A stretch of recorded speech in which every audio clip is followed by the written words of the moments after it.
దేశీయ స్టాక్ మార్కెట్లలో ఉరుములు ఉరిమాయి. పశ్చిమాసియా యుద్ధ మేఘాలు, బ్రెంట్ క్రూడ్ ఆయిల్ భగభగలు ఇన్వెస్టర్లను కోలుకోలేని దెబ్బతీశాయి. వరుసగా మూడో రోజు నష్టాల తీవ్రత కొనసాగింది.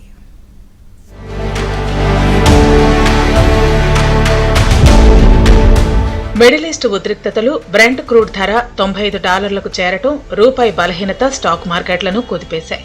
సెన్సెక్స్ 715 పాయింట్లు పతనమై 76,755 వద్ద ముగియగా, నిఫ్టీ 191 పాయింట్లు కోల్పోయి 23,996 వద్ద స్థిరపడింది. దీంతో బీఎస్ఈ మార్కెట్ విలువ 480.05 లక్షల కోట్లకు పడిపోయింది. మూడో రోజు కొనసాగిన ఈ నష్టాలతో మదుపర్లు ఏకంగా 4.24 లక్షల కోట్లు కోల్పోయారు. ఇక డాలర్తో రూపాయి మారకం విలువ 96.57కు చేరింది.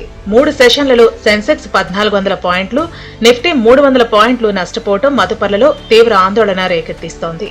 రియాల్టీ, మీడియా, పీఎస్యూ, బ్యాంకింగ్ షేర్లలో విక్రయాల సునామీ కనిపిస్తే Nifty mid cap 1.09%, small cap 1.54% పడిపోయాయి.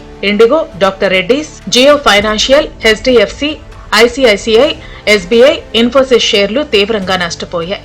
HUL, power grid, NTPC, Titan మాత్రమే లాభపడ్డాయి.